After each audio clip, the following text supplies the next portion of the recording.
The morning everything changed.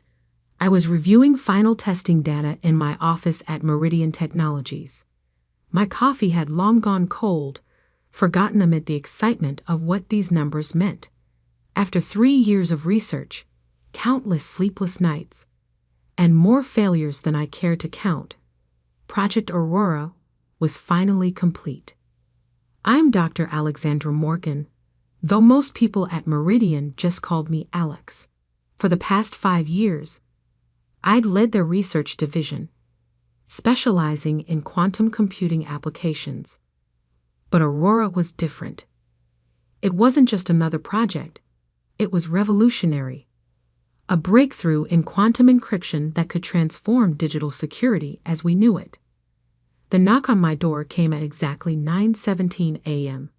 Marcus Sterling, my direct supervisor and Meridian's chief innovation officer, didn't wait for my response before striding in. His expensive suit seemed at odds with our usually casual research department, and the smile on his face didn't reach his eyes. "Alex," he said, voice dripping with false warmth. "Just the person I wanted to see. How's the morning treating you?" I gestured to my screen, unable to contain my excitement despite his odd demeanor. The final tests exceeded all expectations. The encryption protocol is stable, scalable, and excellent. He cut me off, settling into the chair across from my desk. That's exactly what I wanted to hear. The board is thrilled with the preliminary results. Something in his tone made me pause. Marcus had never shown much interest in the technical details of Aurora before. In fact, he'd spent the past year trying to convince the board to cut its funding, arguing it was too theoretical, too risky. "They're already talking partnerships," he continued, examining his cufflinks. "Tech giants, government contracts. This could be worth billions." "That's wonderful," I said carefully. "I've prepared a comprehensive presentation for next week's investor meeting. There are some key technical considerations we should." About that, Marcus interrupted again, finally meeting my eyes. "There's been a change of plans. The board feels we need a different approach for the commercial phase. Something more corporate." My stomach tightened. I'd seen this before. Brilliant researchers pushed aside once their work showed promise, replaced by sleek executives who knew how to work a boardroom. "I don't understand," I said, though part of me already did. "This is my project. I designed the core algorithms, built the team." "Was your project," Marcus corrected, his fake smile finally dropping. "Effective immediately, you're being terminated from your position at Meridian Technologies." The words hit like a physical blow, but I forced myself to stay calm. "On what grounds?" He slid a document across my desk. "Restructuring. Your research role is being eliminated in favor of a more commercial focus. You'll receive 3 months severance, standard NDA, non-compete, the usual." I picked up the paper, scanning it without really reading. My mind was already racing ahead, connecting dots I should have seen months ago. The sudden interest in Aurora's progress, the new lawyers appearing on our floor, Marcus's increasing questions about documentation. "The security team will escort you out," he said, standing. "Don't bother with the presentation materials. We'll handle everything from here." I looked up at him then, and something in my expression made him falter slightly. "Of course," I said softly. "I understand completely." His eyes narrowed at my calm. He'd expected tears, protests, maybe even begging. Instead, I simply began packing my personal items into a box. "I'll need your security badge and laptop," he added, trying to regain his superior tone. I handed them over without comment.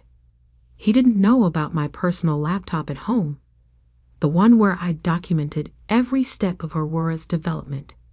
He didn't know about the patent application I'd quietly filed 6 months ago, when I first noticed him taking unusual interest in my progress reports. Most importantly, he didn't know that I'd designed Aurora's core architecture to be dependent on a master key, one that existed only in my mind. As security walked me to my car, I caught glimpses of my team through the glass walls. Maria, my lead developer, looked close to tears. James from Quantum Systems was arguing with his supervisor. They were good people, brilliant scientists. I hoped they'd forgive me for what was coming. I drove home in a daze, the box of belongings in my passenger seat feeling impossibly light for 5 years of work. But as I pulled into my driveway, a strange sense of calm settled over me. Marcus thought he'd won, thought he'd secured Aurora for Meridian's profit. He had no idea he'd just started a chain of events that would shake the entire industry. My phone buzzed, a text from Maria. "This isn't right. Tell me you have a plan." I smiled, thinking of the patent documents safely filed with the USPTO, the backup drives hidden in my home safe, and the fundamental flaw in Marcus's understanding of how Aurora actually worked. "Don't worry," I texted back. "Everything's going exactly as it should." That evening, I sat in my home office, surrounded by years of research notes and development logs. On my screen, a notification blinked. Patent application status. Processing complete. I took a sip of wine and began composing an email to my patent attorney. Marcus wanted to play corporate chess? Fine. But he was about to learn that in this game, the queen was the most powerful piece on the board. Tomorrow, Meridian would start their grand plans to monetize Aurora. Next week, they'd discover exactly who owned the rights to the technology. And in between, well, that's when things would get really interesting. The morning after my termination, I woke to 17 missed calls and an inbox full of urgent messages. Not from Meridian's HR or Marcus, those would come later. These were from tech journalists, industry analysts, and most interestingly, Meridian's top competitors. Word travels fast in quantum computing circles. By 8 a.m., 3 different news outlets had run stories about my surprise departure from Meridian, each speculating about the timing. After all, firing your head researcher right after a major breakthrough wasn't exactly subtle. I ignored them all and made coffee, watching the sunrise from my kitchen window, the calm before the storm. My phone buzzed again, this time a message from Dr. Catherine Zhang, CEO of Quantum Dynamics, Meridian's biggest rival. "Heard the news. Let's talk. Lunch today?" I smiled, remembering the last time Catherine and I had spoken, at a conference where Marcus had tried to take credit for my preliminary research. She'd seen right through him. I typed back a simple, "When and where?" At exactly 10:47 a.m., the first sign of panic appeared at Meridian. Maria texted, "Emergency all-hands meeting in 15 minutes. Marcus looks like he's seen a ghost." I could picture it perfectly. They'd probably tried to access Aurora's core systems that morning, ready to begin the commercialization process. Instead, they'd found themselves locked out of key components, facing encryption protocols they didn't understand. My phone rang. Meridian's main office number. I let it go to voicemail. "Dr. Morgan." Marcus's voice tried to sound authoritative, but couldn't hide the strain.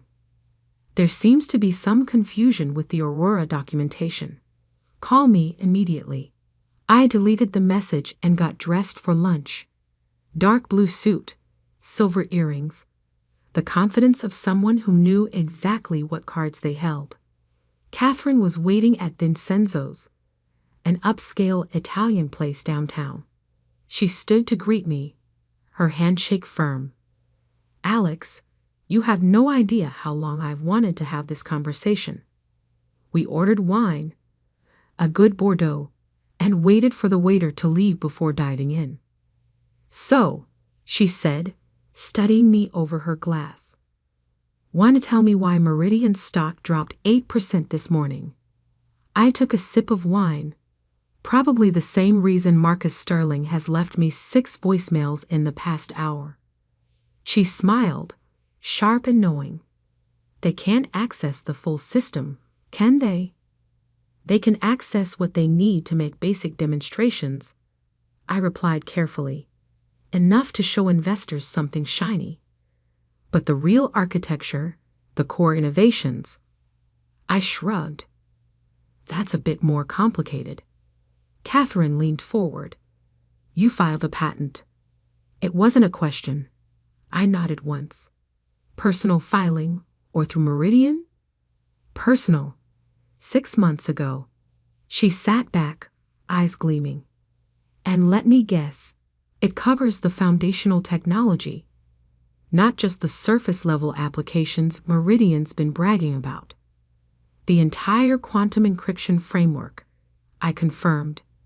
Every essential component. Oh, this is better than I hoped. Catherine almost laughed. They have no idea, do they, about any of it. Marcus Sterling thinks technology is something you buy and sell like stocks, I said, cutting into my salmon. He never bothered to understand how Aurora actually works. He just saw dollar signs. And now he's discovering that firing the person who built your miracle product might not have been the smartest move. My phone buzzed again. Another message from Maria. They can't stabilize the quantum state. Everything's degrading. Marcus just threw his laptop. Catherine noticed my smile. Problems at the office? Let's just say their demo for the board next week might not go as planned. She nodded thoughtfully. You know they'll try to fight the patent. Claim it was developed under their roof, using their resources. They can try, I agreed. But I did most of the core development at home, on my own time. I have documentation going back 3 years. Every test, every failure, every breakthrough, all time-stamped and witnessed. Smart girl, Catherine murmured. So what's your play here? Obviously you didn't invite me to lunch just to gloat. I met her eyes steadily. I want to build Aurora the right way, not as a corporate cash grab, but as something that could genuinely advance the field. I have the patents, the knowledge, and a team that would follow me in a heartbeat. What I need is infrastructure, she finished. Labs, equipment, resources. Exactly. She studied me for a long moment. You know, I tried to hire you 3 years ago, offered you double what Meridian was paying. I was loyal to the project, I said simply. Not anymore. Catherine pulled out her phone, typed something quickly. Check your email in an hour. I think you'll find our current offer more interesting, especially the equity package. Just then, my phone lit up with a new message. Not from Meridian this time, but from my patent attorney. Call immediately. Meridian's lawyers trying to file an emergency injunction. I smiled. Right on schedule. Problems? Catherine asked, noting my expression. No, I said, standing to leave. Just the next phase beginning. Thank you for lunch, Catherine. I look forward to your email. As I walked to my car, another call from Marcus came through. This time, I answered. Where is it? He demanded, skipping any pretense of politeness. Where's what, Marcus? The master key? The core protocols. Don't play games, Alexandra. The board presentation is in 5 days. We have investors flying in from 3 continents. I could hear the panic in his voice, the dawning realization that he'd miscalculated badly. "Sounds stressful," I said calmly. "Have you checked the patent office records? I hear there are some interesting new filings in quantum encryption." The silence on the other end was deafening. "Then, you didn't. Goodbye, Marcus. Good luck with the presentation." I hung up and drove home, feeling lighter than I had in months. By the time I reached my house, 3 more messages had arrived. From Maria. "Half the dev team just put in their 2 weeks' notice. Is this part of the plan?" From my patent attorney. "Meridian filing multiple challenges." They seemed desperate. All bases covered on our end. This could get interesting. And finally, from Catherine. "Offer sent. Corner office, full lab, your pick of staff, and enough resources to make Meridian look like a high school science club. Plus a few surprises. Call me when you're ready to change the world." I poured myself a glass of wine and settled into my home office. On my screen, financial news tickers showed Meridian's stock continuing to slide. Analysts were starting to ask questions about Aurora's viability. Internal emails leaked by nervous employees hinted at technical problems. And in 5 days, Marcus would have to stand in front of the board and explain why their billion-dollar quantum encryption system was essentially worthless without its creator. I opened my laptop and began composing emails to my former team members. It was time to show them what Aurora could really do, not as a corporate asset, but as a revolution in quantum computing. The pieces were falling into place perfectly, but the real game was just beginning, and I had a feeling Marcus's panic was going to get much, much worse. The morning of Meridian's board presentation dawned clear and cold. I sat in Catherine's office at Quantum Dynamics, watching the sunrise paint the city's skyline in shades of gold. In 5 hours, Marcus would face the board, investors, and tech journalists to showcase Aurora's capabilities. Or at least, he would try. "Nervous?"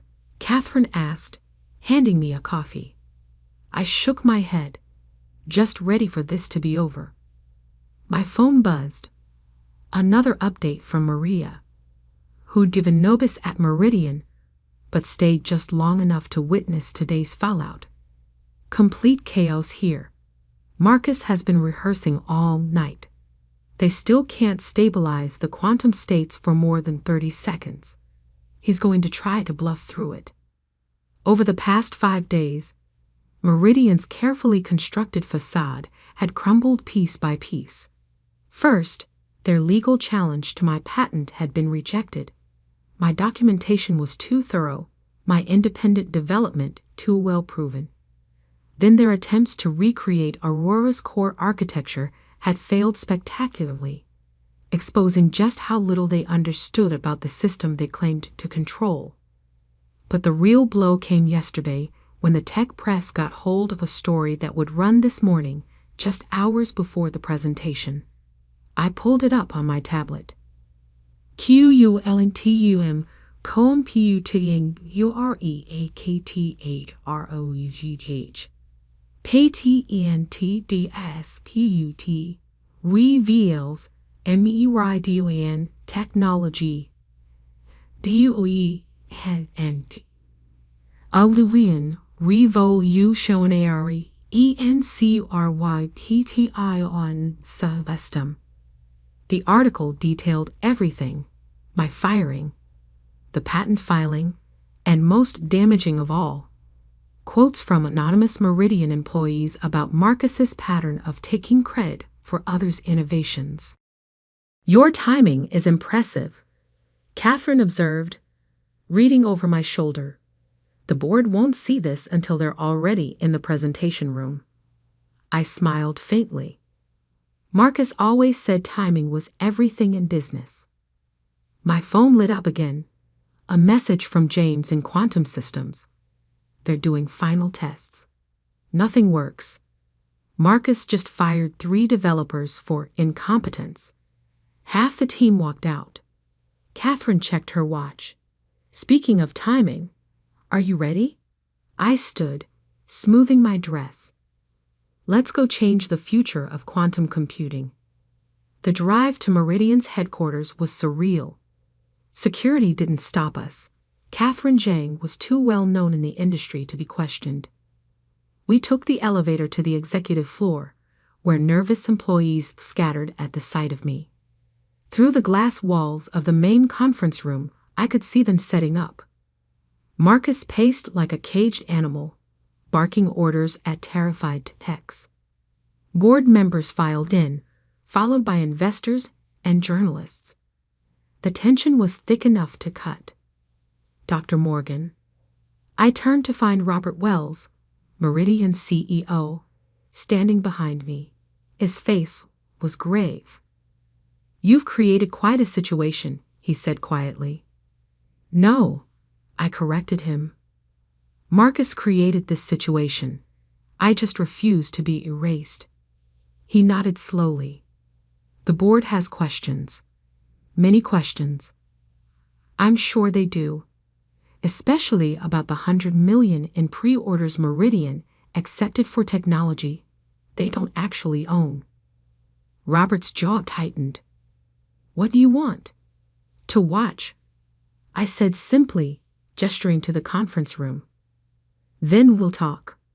The presentation began exactly at 10 a.m. Marcus took the podium, his confidence clearly forced. I settled into a seat at the back, Catherine beside me, and watched the disaster unfold. Ladies and gentlemen, Marcus began, today we unveil the future of quantum encryption. For 10 minutes, he managed to maintain the illusion, showing slides, quoting statistics, promising revolution. Then came the demonstration. The system started up smoothly enough. The basic interface I designed was functioning. But as soon as they tried to initiate the quantum encryption protocols, everything fell apart. Screens flickered. Error messages flashed. The quantum states collapsed almost immediately. Minor technical difficulty, Marcus stammered, his forehead shining with sweat. If we could just... Mr. Sterling, a board member interrupted. Is this related to the patent dispute mentioned in this morning's news? Marcus froze. Across the room, faces bent over phones and tablets, reading the just-published article. The patent situation is being handled. He tried, but his voice had lost all authority. Is it? Another board member stood. Because according to this, we don't own the core technology. We've taken millions in pre-orders for a system we can't legally sell. The room erupted in chaos. Investors stood, demanding explanations. Journalists typed frantically on their phones. Marcus looked like he might faint. That's when Robert Wells stepped forward. Ladies and gentlemen, please, if I could have your attention. The room quieted slightly. It's true that we've encountered some complications with Aurora. However, we have someone here who might be able to shed light on the situation. He turned to the back of the room. Dr. Morgan? I stood, feeling every eye in the room turn to me. Marcus's face went from red to white in an instant. The system you're trying to demonstrate, I said clearly, is failing because it lacks the master key, an encryption protocol that links the quantum states and stabilizes the entire architecture. Without it, Aurora is just an expensive random number generator. And where is this master key? A board member demanded. I tapped my temple. Right here, along with every detail of how Aurora really works, details that are now legally protected under my patent. Marcus finally found his voice. This is absurd. She developed this technology while working for Meridian. It belongs to the company. Actually, Catherine spoke up. Dr. Morgan can prove she developed the core technology independently, on her own time. The patent office already confirmed this. That's why they rejected your challenge. More importantly, I added, I've accepted a position as Chief Technology Officer at Quantum Dynamics, where we'll be developing Aurora's true potential. In fact, I pulled out my phone, pressed a few buttons. On the main screen, Aurora's interface suddenly stabilized, quantum states aligning perfectly. That's what Aurora looks like when it's properly implemented. Of course, this is just a demonstration. The full system launches next quarter, under my patent, through quantum dynamics. The silence was absolute. Then, like a dam breaking, the questions flooded in. Investors demanded their money back from Meridian. Journalists shouted questions about the patent and my new role. Board members called for emergency sessions. And Marcus? He simply collapsed into a chair, finally understanding how completely he'd been outmaneuvered. Robert Wells approached me as the room dissolved into chaos. You planned this entire thing, he said. It wasn't a question. Marcus taught me well, I replied. Always think 3 moves ahead. What's your real play here? I looked at him steadily. Aurora was never meant to be just another corporate asset. It's a breakthrough that could revolutionize digital security. Now it'll be developed properly, not rushed to market for quick profits. He nodded slowly. And Marcus? I hear the board is calling for a vote of no confidence. Apparently, they don't appreciate executives who get the company sued for patent infringement. 3 hours later, I sat in my new office at Quantum Dynamics, watching Meridian's stock price fall for the 6th straight hour. Maria and James had already accepted positions on my team, along with most of the original Aurora developers. We'd start fresh on Monday, building something revolutionary. My phone buzzed one last time. A message from Marcus. You destroyed everything I built. I typed back, No, Marcus. You did that yourself. I just refused to let you destroy what I built. Then I turned off my phone and looked out at the city skyline. Tomorrow, we'd begin the real work of advancing quantum computing. But today was for savoring the quiet satisfaction of knowing that sometimes justice comes in the form of elegant code and carefully filed patents. Catherine appeared in my doorway, champagne and glasses in hand. To new beginnings, she offered. I smiled, feeling the weight of the past 5 years finally lift. To building something that matters. As we toasted, I thought about all the other brilliant minds out there, silenced by corporate politics, pushed aside by managers who valued control over innovation. Maybe my story would show them that sometimes the best revenge isn't destruction. It's creation. 3 months later, Aurora launched officially through Quantum Dynamics. The system revolutionized quantum encryption exactly as I'd envisioned. Meridian eventually recovered, though Marcus never did. Last I heard, he was consulting for startups, none of which seemed to last long. My patent hangs on my office wall now, next to a framed copy of that fateful news article. They serve as reminders that true innovation can't be contained by corporate boundaries or stolen by opportunistic managers. Sometimes, when new employees ask about the patent, I tell them this story, not to gloat, but to teach them something essential. Your greatest power isn't in what you create. It's in knowing your worth and refusing to let anyone take it from you. And that's a lesson worth more than any patent.